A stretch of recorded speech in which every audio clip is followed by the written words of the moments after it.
Que el Señor les bendiga. A la luz de la palabra de Dios vamos a contestarnos una pregunta. Y es, ¿será correcto? ¿Será correcto alcoholizarme? ¿Será correcto salir a bailar? ¿Será correcto juzgar por dinero? ¿Fumar? ¿Tatuarme? ¿Besarme con mi novia? ¿Divorciarme? Por supuesto, la palabra de Dios tiene respuestas a muchísimas inquietudes nuestras. En la palabra de Dios encontramos que hay cosas que claramente se señalan como pecado, pero a veces entramos en las dudas en determinadas cuestiones, y más en estos tiempos en donde aún se critica al que pretende discernir, o mejor dicho, juzgar. Nos escondemos tras el escudo de nadie me puede juzgar, solamente me juzga Dios. Sin embargo, es necesario acudir a la palabra de Dios y hoy ser juzgados a través de ella. ¿Será correcto? Vamos a ver por lo menos estas 7 cuestiones acá de la pantalla, pero también luego vamos a ver una guía de cómo tomar decisiones en situaciones dudosas. Alcoholizarme. Dice Proverbios 31, 4 al 5. No es de los reyes, ole muele, no es de los reyes beber vino, ni de los príncipes la sidra. Acá su madre está enseñando a su hijo Lemuel. No sea que bebiendo olviden la ley y perviertan el derecho de todos los afligidos. Dan la sidra al desfallecido y el vino a los de amargado ánimo. Beban y olvídense de su necesidad y de su miseria no se acuerden más.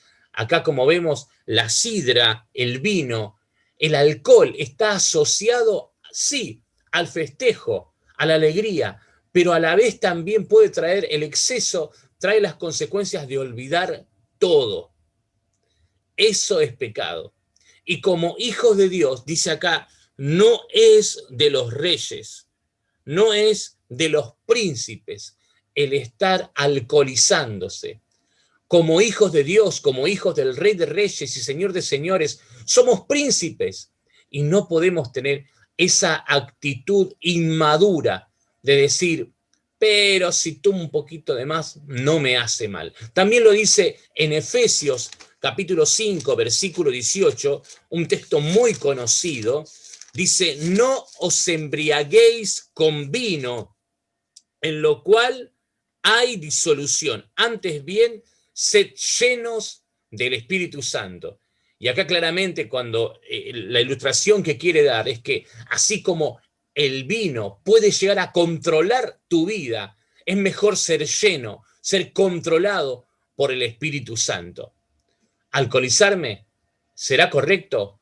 Claro que no. Es pecado. Dios no lo quiere. Podríamos ver muchísimos otros versículos, pero pueden quedar, por supuesto, para su propia investigación. Salir a bailar. ¿Está bien? ¿Está mal? ¿Será correcto? Salmos 149.3 y muchos versículos como estos son los que a veces traemos para defendernos y tratar de escudarnos de que no está mal bailar.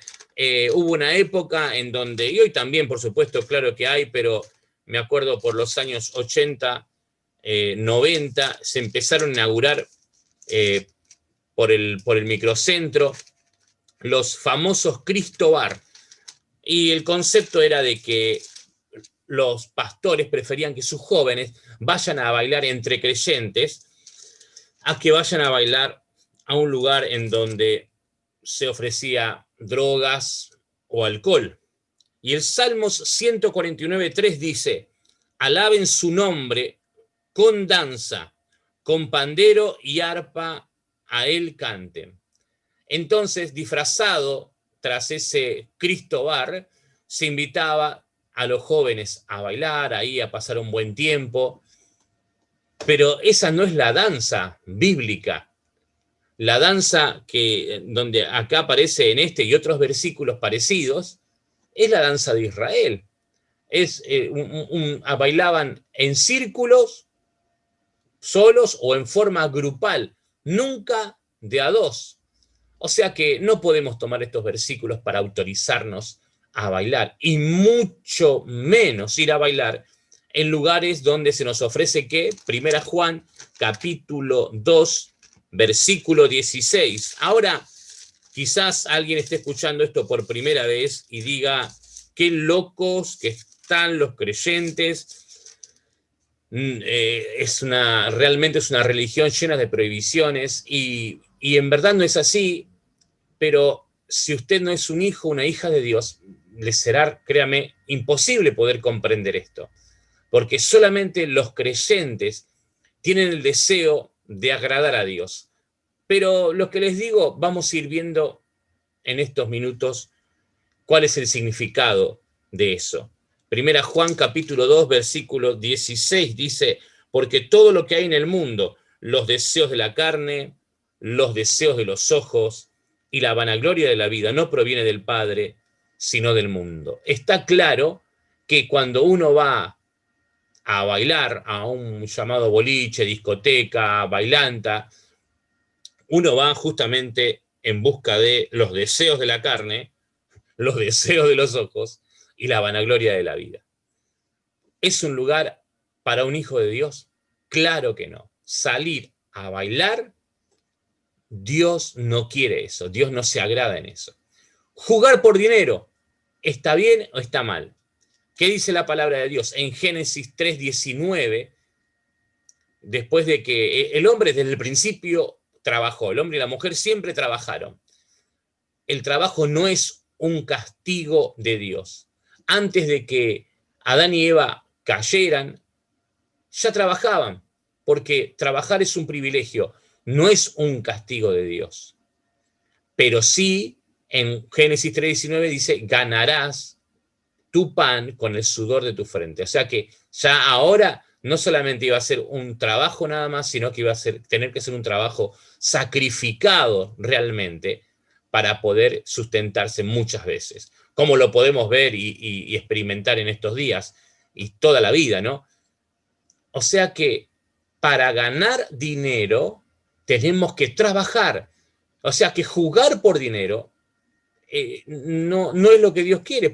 A ver, ¿para qué quisiéramos el dinero? Sí, estoy juntando para esto, para aquello, me hace falta más dinero. Bueno, hay que trabajar más o hay que conseguir el trabajo adecuado. A veces es difícil, pero Dios no quiere que apostemos porque es solamente una invitación al ocio. Y también se sabe que tras todo eso hay una cantidad de vicio terrible en donde muchísima gente pierde mucho más dinero que el que incluso puede llegar a ganar. En 2 Tesalonicenses, capítulo 3, se amonesta justamente a aquellos que no quieren trabajar para obtener su sustento.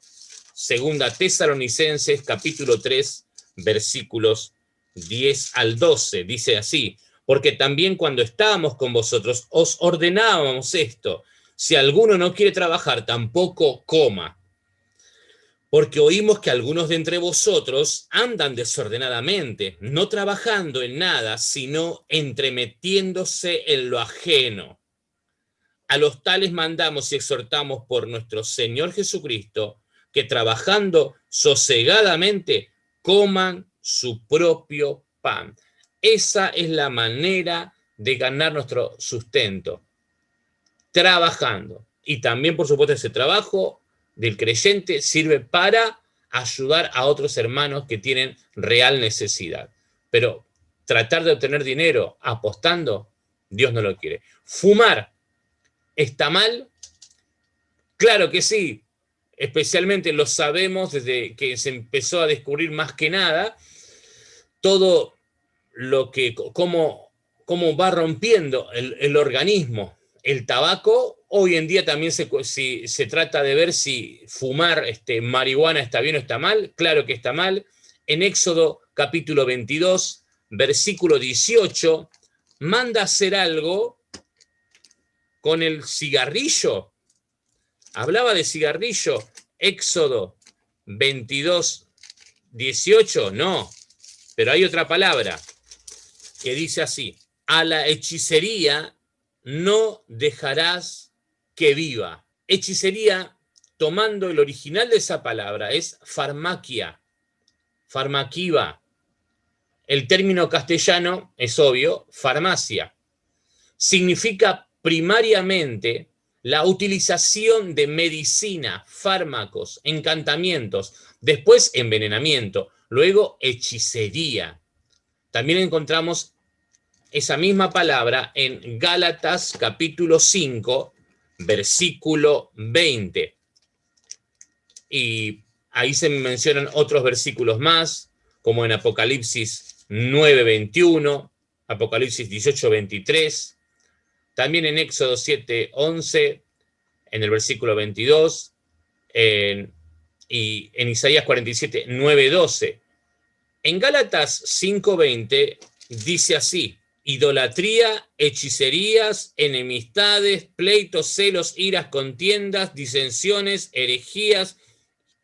La palabra hechicería acá, que es farmaquia, está en medio de todas las obras carnales, de toda la vida de pecaminosidad que naturalmente tenemos y que Dios, cuando viene a nuestra vida con el Espíritu Santo, desde ese instante en que hemos nacido de nuevo, ya no tienen que ser parte de nosotros, porque hay una nueva voluntad, hay una voluntad de dejarlas.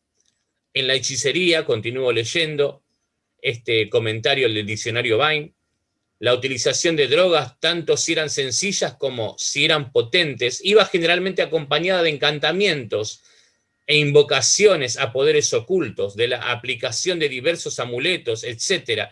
Todo ello con la pretensión de proteger al paciente de la atención y del poder de los demonios, pero en realidad para impresionar al paciente con los misteriosos recursos y poderes del hechicero. O sea que tiene que ver todo este tema de drogas, cigarrillos, todas estas cosas con hechicería. ¿Y Dios quiere esto? No quiere. Tatuarme, ¿está mal? Y cuando aparece este versículo de Levítico capítulo 19, versículo 28, muchos pegan el grito en el cielo porque dicen, ese es un versículo del Antiguo Testamento, no tiene nada que ver, pero vamos a leerlo. Dice Levítico capítulo 19, versículo 28. Y no haréis rasguños en vuestro cuerpo por un muerto, ni imprimiréis en vosotros señal alguna. Firma yo, Jehová. Dice el comentario acerca de este versículo, John MacArthur, estas prácticas paganas estaban asociadas más probablemente con la idolatría pagana y por ello debían evitarse. La práctica de realizar profundos cortes en el rostro y en los brazos o piernas en ocasiones de aflicción era universal entre los paganos. Se consideraba como una señal de respeto hacia los muertos, así como una especie de ofrenda propiciatoria a los dioses que presidían sobre la muerte. Los judíos habían aprendido esta costumbre en Egipto y aunque habían quedado liberados de ella, recayeron en la vieja superstición. Y ahí tenemos 3 citas que hablan de cómo ellos recayeron en esas creencias paganas. Isaías 22:12, Jeremías 16:6, Jeremías 47:5. Los tatuajes estaban también vinculados con nombres de ídolos y eran señales permanentes de apostasía. Yo no entiendo por qué hay muchos que rechazan este versículo para decir que no tiene nada que ver con los tatuajes, cuando en realidad tiene absolutamente que ver con los tatuajes, porque como vamos a ver ahora en unos videitos, es una marca en el cuerpo que representa algo. Pero bueno, continuamos con el otro texto que dice, por si a alguno no le gusta Levíticos, tenemos 1 Corintios capítulo 6, versículos 19 y 20. Comienza con una pregunta muy fuerte. Dice, ¿o ignoráis que vuestro cuerpo es templo del Espíritu Santo, el cual está en vosotros, el cual tenéis de Dios y que no sois vuestros? Esta pregunta despierta nuestra necesidad de entender que nuestro cuerpo es el templo del Espíritu Santo.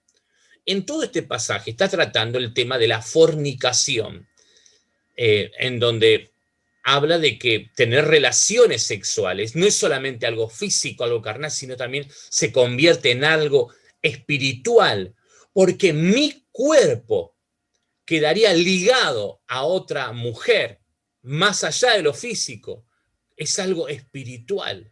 ¿Por qué? Porque este es el templo de Dios. Ahora, yo no puedo dañar el templo de Dios como a mí se me antoja. Desde el punto de vista dermatológico, está mal. Los dermatólogos no aprueban, o sea, los médicos, la ciencia, no aprueban que las personas hagan tatuajes, pero así lo hacen. Así como también vemos, ¿no?, en los paquetes de cigarrillos las grandes advertencias de lo que provoca el tabaco, la nicotina y todo en el cuerpo y cómo lo daña, pero igual ahí están las fotos terribles ponen, pero la gente sigue fumando. De la misma manera, los tatuajes no tienen que tener nada que ver con los hijos de Dios. El versículo 20 dice, porque habéis sido comprados por precio, glorificad pues a Dios en vuestro cuerpo y en vuestro espíritu, los cuales son de Dios. El punto del versículo 20 es, fuimos comprados por precio, glorifiquemos a Dios con nuestros cuerpos. Ahora, ¿cuál es el daño? ¿Cómo obra el tatuaje en la piel? Veamos este video.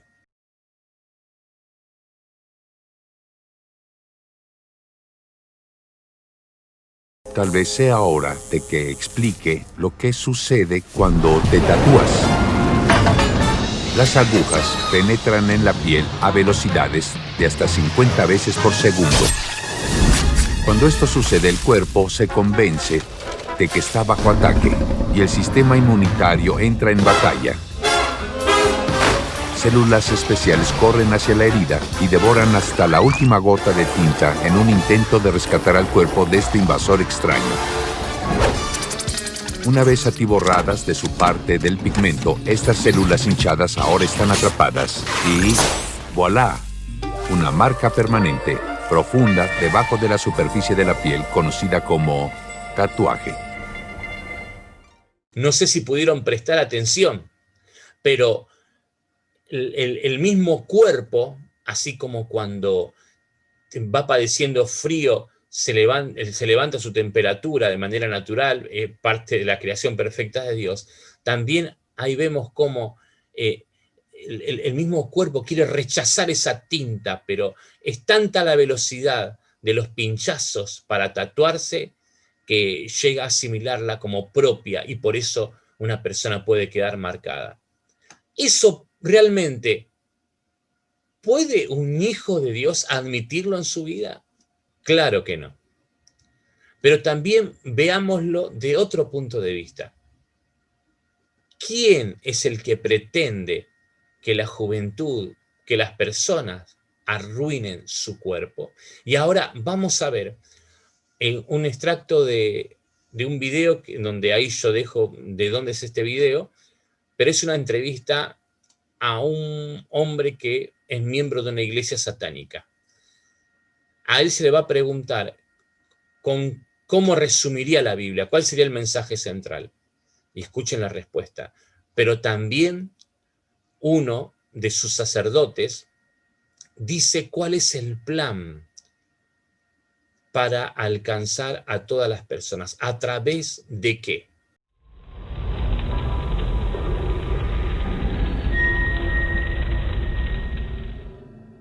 Jack, es bueno tenerte con nosotros. Hablábamos de la iglesia de Satanás. ¿Podrías darnos datos sobre ella? Claro, la iglesia de Satanás se fundó en 1966 por Anton Sander LaVey, que era un tipo interesante de San Francisco. Tenía un interés en el ocultismo, había sido organista para diversos carnavales y circos por todo el país y inició un grupo llamado Magic Circle, el Círculo Mágico, que era un grupo de personas interesadas en el ocultismo. Tenían intereses filosóficos similares y finalmente, en 1969, escribió la Biblia satánica, que se ha reimpreso desde entonces y ¿Qué tan larga es la Biblia satánica?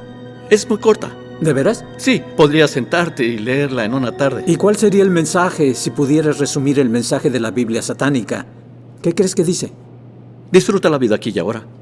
Eso no es nada nuevo. En efecto, no lo es. Está fomentando eso. Se está fomentando esa filosofía del vivir aquí y ahora y viviendo casi como vivirían los animales más sofisticados, pero tomando muy en serio lo carnal. Satanás representa los poderes de la fuerza en la naturaleza y creemos que se requiere una limpieza de la ideología idiota del pálido e incompetente Cristo. Así que esto es algo que la iglesia de Satanás está llevando a cabo por muchas vías diferentes. Lo estamos logrando a través de lo que llamamos terrorismo estético. Esto incluye el uso creativo del arte, la música, escritura, efectivamente lo que llamamos propaganda, la difusión de información para influir en la juventud de hierro.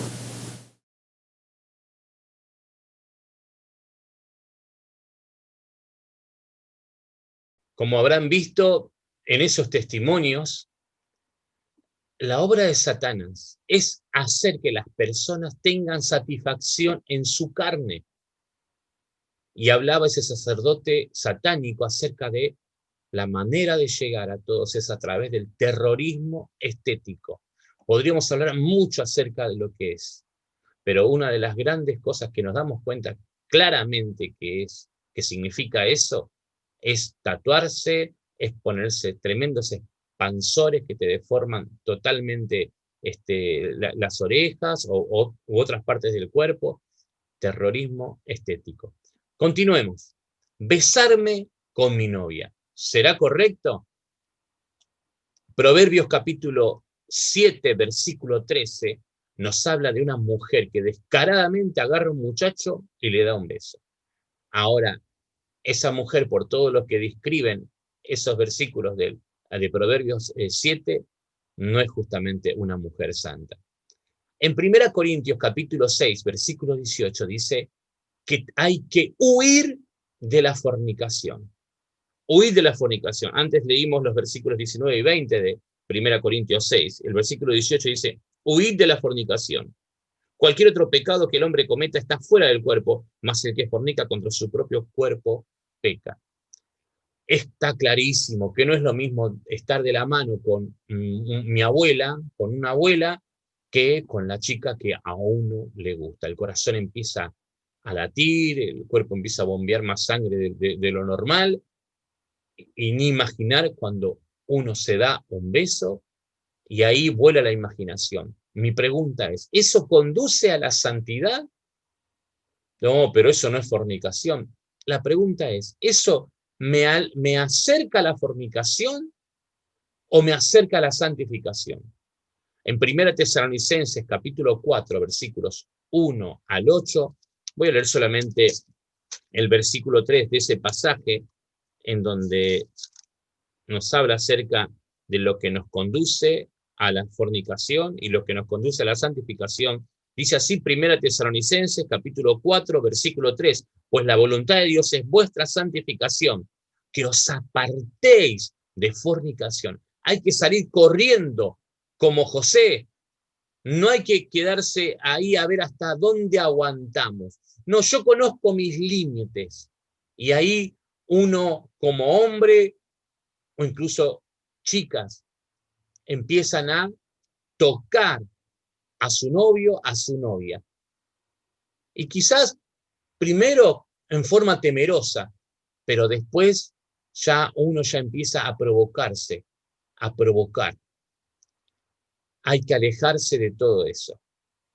Es mejor siempre estar muy lejos del límite. Podríamos hablar muchísimo de esto, no lo vamos a hacer en esta ocasión. Nuestro tema es, ¿será correcto? Y acá otra gran cuestión, ¿será correcto divorciarme? Hoy está muy latente este tema. Pareciera que muchísimos creyentes se han olvidado de lo que es un pacto delante de Dios. Yo específicamente me refiero en este punto a aquellos creyentes de ambos lados, que han ido a pedir la bendición de Dios sobre su matrimonio. ¿Será correcto divorciarse? Claro que no. Malaquías 2:16 dice que Dios aborrece, no quiere saber nada con el divorcio. En Mateo capítulo 19, versículos 1 al 12, se habla acerca de lo que, qué es lo que sucede cuando se produce un divorcio.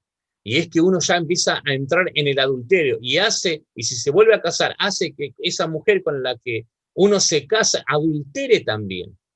Hay una supuesta cláusula de excepción que es a no ser por causa de fornicación, pero hay que comprender que Mateo fue escrito para los judíos y cuando Jesús dijo a no ser por causa de fornicación, lo estaba diciendo por el tiempo de desposorio.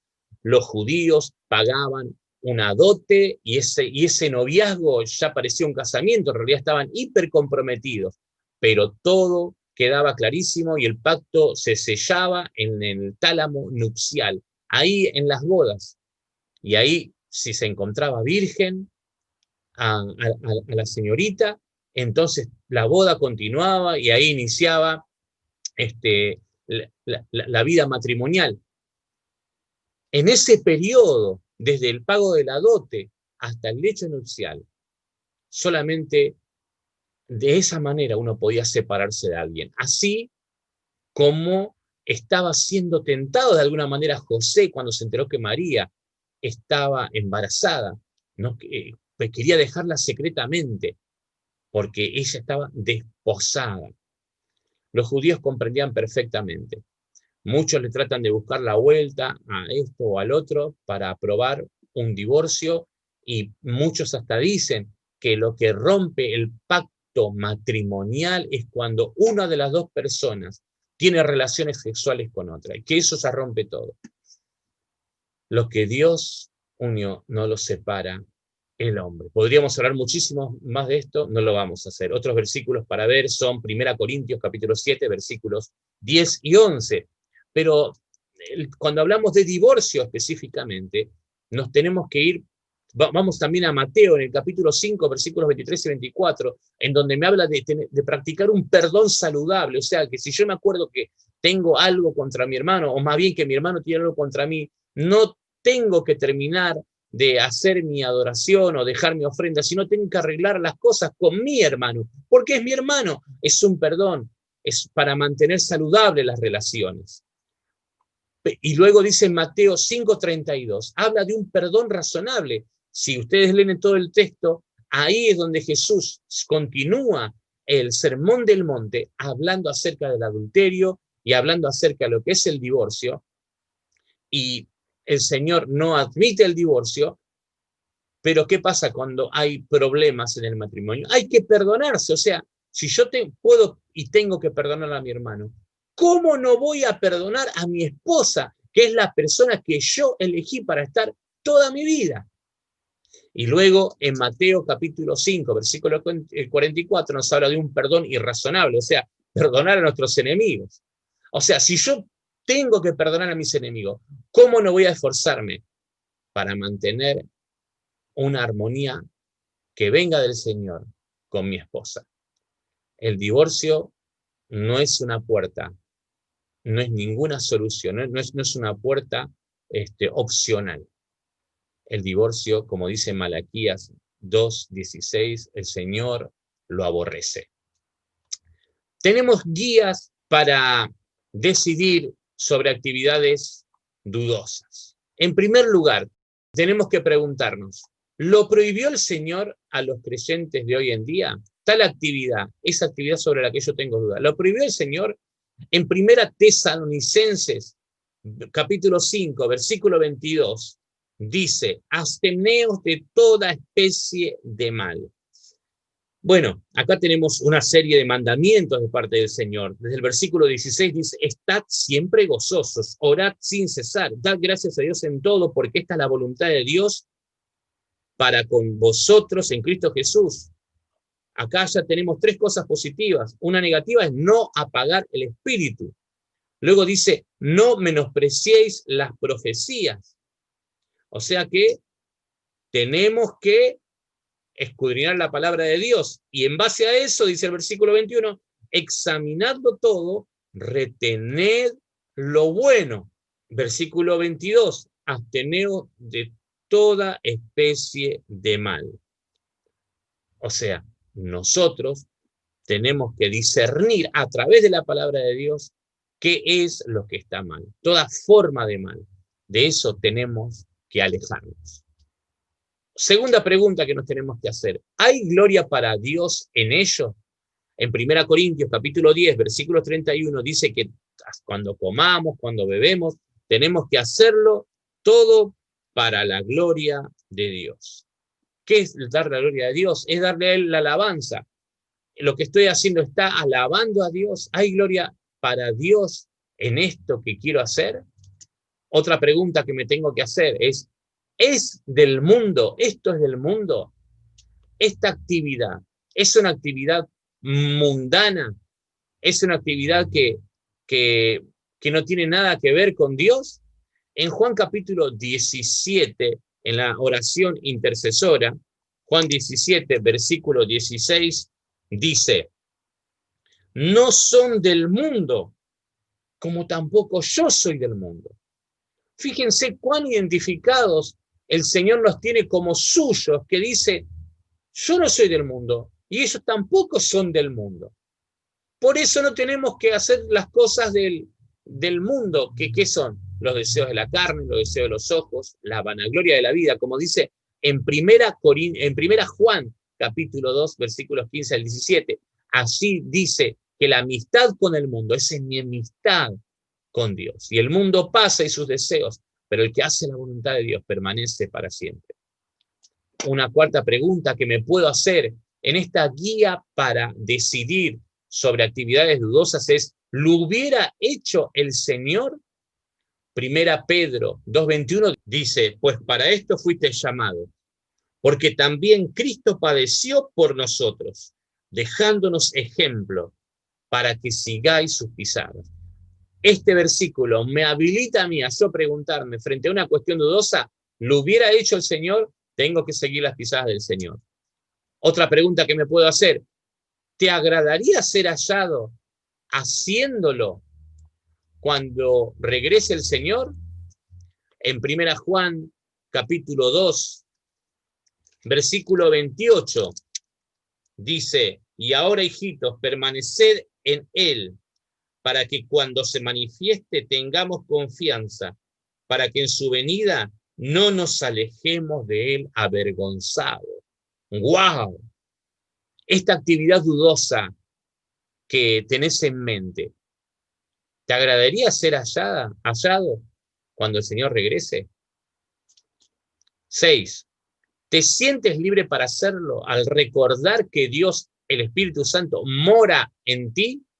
Hemos leído en 1 Corintios capítulo 6, versículo 19, que no tenemos que ignorar que somos templo del Espíritu Santo. Y en Efesios 4:30 se nos dice, y no contristéis al Espíritu Santo de Dios, con el cual fuisteis sellados para el día de la redención. No tenemos que ponerlo triste porque el Espíritu Santo está en nosotros, nos ha sellado y está en nosotros. Es una persona, estamos viviendo con el Espíritu Santo dentro nuestro, somos su templo.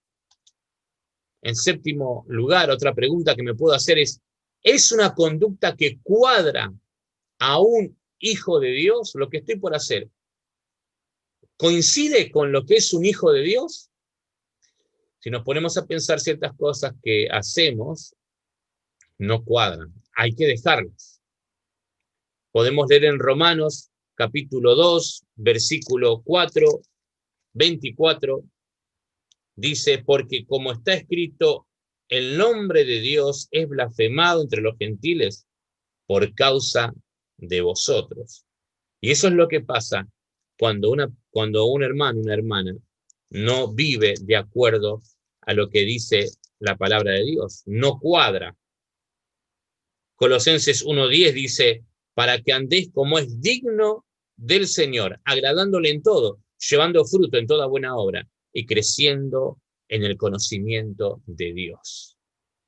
Andar como es digno del Señor. En lugar número 8, ¿qué efecto tendrá tu conducta sobre otros?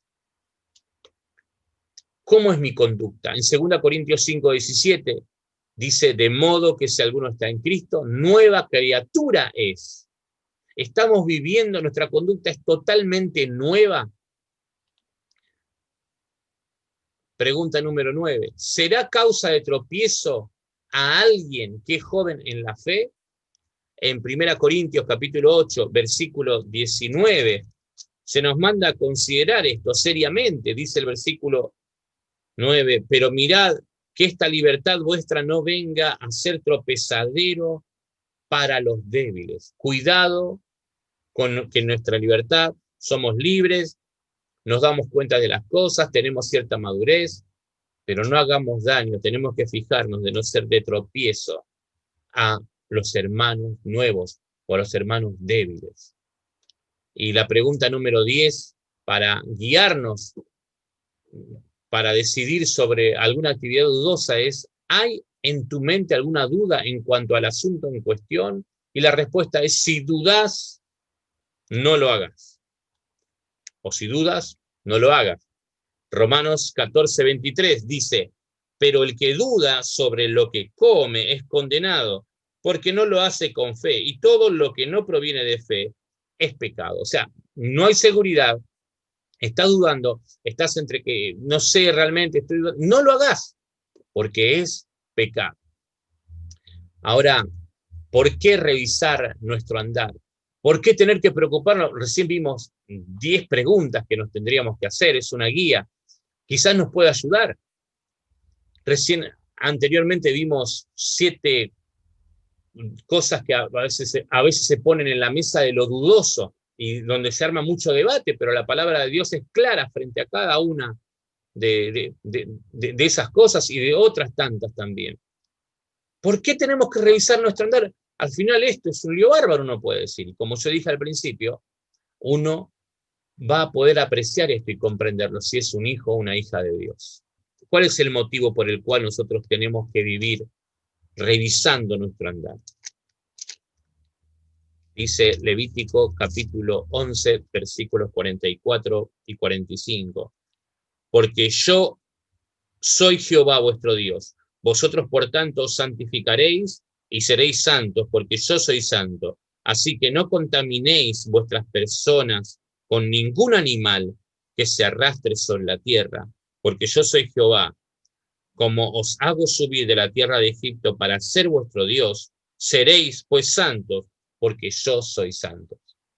Sí, es verdad que la vida en santidad realmente nos libra de muchísimas penas. La vida ordenada, la vida que va de la mano del Señor, nos trae bendición. Incluso su promesa es en Josué capítulo 1, que si uno anda de acuerdo a la palabra de Dios, todo lo que vamos a hacer va a ser prosperado. Pero nuestra santidad tiene su causa, su motivo en Dios. Tenemos que ser santos porque Él es santo. Tenemos que no hacer esto porque Dios dijo no lo hagan. Tenemos que hacerlo porque Dios dice que lo tenemos que hacer. En Mateo capítulo 5, versículo 48, el Señor dice, sed pues perfectos como vuestro Padre que está en los cielos es perfecto. Si prestaron atención, Mateo 5, o sea, en el Sermón del Monte, hemos visto ya en este pequeño mensaje unos cuantos versículos del Sermón del Monte, donde qué alta que está la vara, pero esa es la perfección de Dios. Ahora, antes las personas no podían hacerlo, pero desde el momento en que Jesucristo nos limpia de nuestros pecados con su sangre, el Espíritu Santo viene a morar en nosotros y hay un nuevo impulso Y por eso hoy podemos vivir una vida totalmente nueva, con una conducta totalmente transformada. En Juan capítulo 17, versículo 17 dice, santifícalos en tu verdad. Tu palabra es verdad. Juan capítulo 17. También en la oración intercesora. Juan 17, 17. Santifícalos en tu verdad. Tu palabra es verdad. Es la palabra de Dios la respuesta para nuestras vidas, para cada una de las decisiones. En 1 Pedro capítulo 1, versículos 15 y 17, ya es muchísimo más marcado el mandamiento y dice así, sino como aquel que os llamó es santo, como leímos en Levíticos 11, 44, 45, sed también vosotros santos en toda vuestra manera de vivir. Porque escrito está, sed santos porque yo soy santo. Por eso nosotros tenemos que revisar nuestro andar. Santo es kadosh, que significa separado. Otro, lo opuesto a lo que es común, refleja a la pureza, la distinción, lo apartado, lo reservado a la consagración santísima. En síntesis es diferente, porque Dios nos reservó para Él. O sea, somos de Él. Dios te reservó para Él. Sos diferente, claramente sos diferente. No pretendamos vestirnos de otra cosa si es que nosotros hemos nacido de nuevo. El Espíritu Santo se goza en nuestra vida cuando caminamos en obediencia. Sí, muchas veces va a costar. Ahí tenemos esta figurita, esta historieta ahí, y nos damos cuenta que, bueno, acá están todos sonrientes, hay algunas ovejitas ahí, como ven, con cara malvada, y no es fácil, por supuesto que no es fácil. Somos diferentes, sos diferente. ¿Cómo, con qué nos hizo santo el Señor? ¿Con qué? Con la sangre, con su sangre. Él nos lavó de todos nuestros pecados, nuestros pasados, presentes y futuros. Por eso cuando decimos que debemos vivir en santidad, nos referimos a que debemos vivir diferente a como vivíamos antes, o diferentes a como vive la gente sin Dios. ¿Será correcto entonces? Y la respuesta es a dónde la tenemos. En la palabra de Dios. ¿Será correcto? Un último texto, para que seáis irreprensibles y sencillos hijos de Dios, sin mancha en medio de una generación maligna y perversa, en medio de la cual resplandecéis como luminares en el mundo.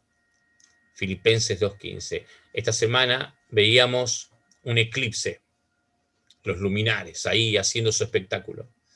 Nosotros, los hijos de Dios, somos los que tenemos que vivir irreprensibles, sencillos y sin mancha, como luminares, resplandecientes, en medio, y eso no nos queda duda, de una generación maligna y perversa, no tenemos ninguna duda.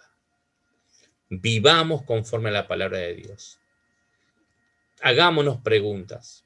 Y si te das cuenta que hasta hoy fue imposible agradar a Dios, revisa tu vida para ver si has nacido de nuevo, si has sido transformado por el poder de Dios. La vida del creyente no es deberes, sino es deseo de obedecer. ¿Ha transformado el Señor tu vida a ese punto? Cuando el Espíritu Santo viene a tu vida, Él te da el poder para vencer todos los días. El poder para querer obedecerle, para desear obedecerle. A veces no venceremos. A veces quizás vamos a caer.